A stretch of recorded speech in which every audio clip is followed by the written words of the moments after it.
బీజేపీతో మోదీతో కొంచెం సత్సంబంధాలు ఉన్నాయి, ఇటు కేసీఆర్కి ఏమో ఉన్నాయనే అభిప్రాయం ఉంది. ఈ లోపల బీజేపీ వాళ్ళేమో వీళ్ళు తెలుగుదేశంతో పొత్తుకు పచ్చ జెండా ఊపుతున్నారని చెప్తున్నారు. పచ్చ జెండానే మంచిది కదా, అది పచ్చ వాళ్ళ జెండా కూడా పచ్చదే కదా. కాబట్టి ఈ పరిస్థితుల్లో ఏదో జరుగుతుంది. తెలుగు రాష్ట్రాలకు సంబంధించి బీజేపీ ఆధ్వర్యంలో ప్రచ్ఛన్న రాజకీయం ఏదో జరుగుతుంది. ఇంకా అందులో రెండో అభిప్రాయమే లేదు. ఇప్పుడు బీజేపీ ఎలా ఉంది? మీరు నిన్న షర్మిలని కూడా ఆయన రెఫర్ చేశారు, సభాపతి ఆపుతున్నా కానీ ఇప్పుడు బీజేపీ ఎలా ఉంది? నిన్న మోడీ మాట్లాడిన చూడండి, 1000 ఏళ్ళు గుర్తుపెట్టుకుంటారు, 1000 అంటారు. అంటే ఏదో 100 ఏళ్ళు 10 ఏళ్ళు 50 ఏళ్ళు 1000 ఏళ్ళు అంటే ఆ యొక్క విక్రమార్క శకము, అశోక చక్రవర్తి, తర్వాత చంద్రగుప్త విక్రమాదిత్యుడు, ఈ లెవెల్లో మోడీ గారి ఇది ఎక్కడికి దారి తీసిందంటే మన మిత్రులు ఎవరో అయోధ్య దానికి వెళ్ళొచ్చారు. అక్కడ ప్రజలు ఆయన యోగి మహారాజ్ అని అంటారంట. మోడీ కన్నా సరే యోగినే మహారాజ్ అంటారు, యోగి మహారాజ్ అంటారు ఆయన. ఇంకా మోదీ గారు ఇంకా చామరాటే కదా, ఇంకా చక్రవర్తి.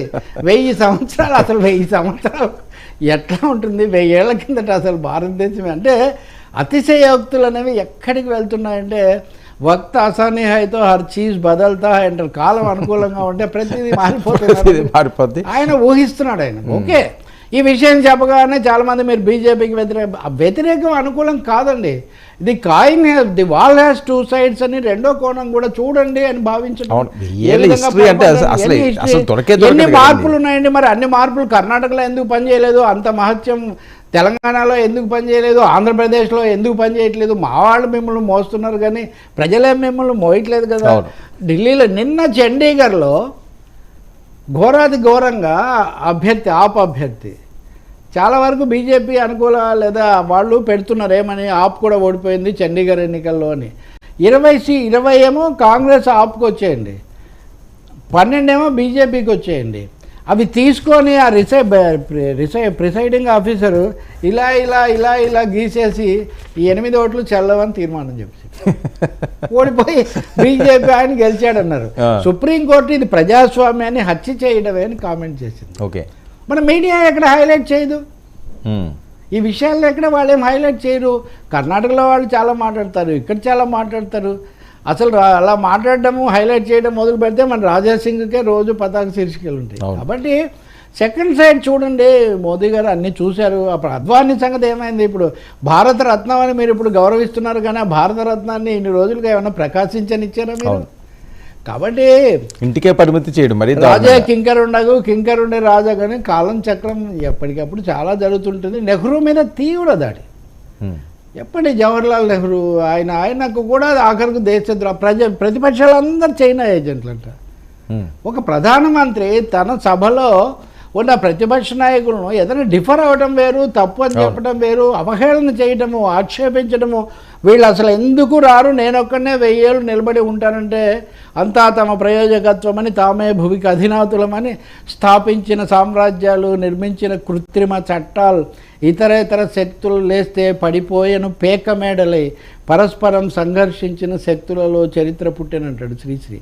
కాబట్టి ఎవరికి వాళ్ళు ఇంక అంతా మాదే అయిపోతుంది అనుకుంటే ఇప్పుడు అదే పరిస్థితి.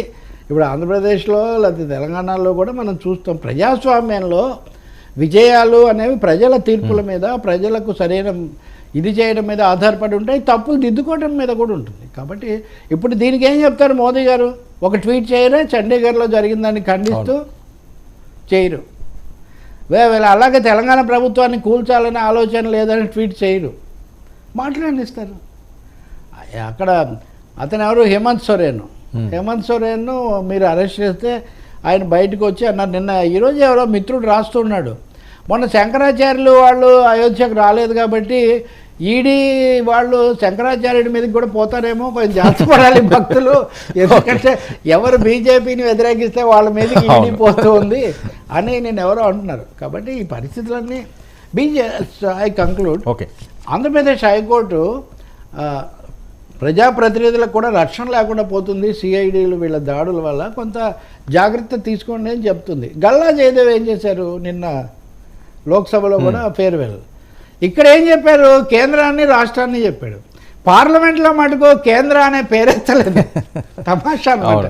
కేంద్ర అనే పేరెత్తకుండా ప్రభుత్వము ప్రభుత్వము ప్రభుత్వం అని మోదీ గారి హయాంలో 10 ఘన విజయాలనేవి చెప్పి, సో ఇలా ఉన్నంత వరకు ఇంకా ఆ రకంగా ఇంకా ఆయన పెద్ద ప్రశాంత మారే- జీవితాన్ని ఆ, గడపాలనుకుంటున్నారు, అంతే వ్యాపార కదా. జీవితాన్ని. మళ్ళీ ఈడీ వస్తుంది, అది పరిస్థితి. సార్ ఓకే, కేసీఆర్ గారు మళ్ళీ తెలంగాణ భవన్కి రావడం, నేతలందరితోటి ఆయన అనడం, అసెంబ్లీ కూడా స్టార్ట్ స్వాగతిద్దాం అవుతూ తెలంగాణ భవనంతో పాటు. సో మళ్ళీ ఆ క్యాడర్లో కాస్త జలసత్వాల హుషారు తీసుకురావడానికి ఇది ప్లస్ అవుతుంది కదా. తప్పకుండా అండి. ఇప్పుడు రాజకీయ పార్టీలు సజీవంగా ఉంటాయి, దానికి నాయకత్వాలు, వనరులు, కార్యకర్తలు ఇవన్నీ ఉన్నంత వరకు. ఇప్పుడు తెలుగుదేశం పని అయిపోయింది, బీఆర్ఎస్ పని అయిపోయింది, ఇలా చాలామంది చెప్పారు. ఎవరి పని ఏమీ అయిపోలేదండి. ఏవో చిన్న చితక తప్ప ఇప్పటివరకు రాజకీయ రంగంలో వాళ్ళే పాత్రధారులు, వాళ్ళే సూత్రధారులు, వాళ్ళే చెల్లెలు, వాళ్ళే అర్జునులు, వాళ్ళే అభిమన్యులు. కాబట్టి కేసీఆర్ తెలంగాణ రాజకీయాలకు కూడా, రేవంత్ రెడ్డి మాటలే నేను చెప్తున్నాను, తెలంగాణ భవిష్యత్ అభివృద్ధికి కేసీఆర్ సలహాలు కూడా అవసరం.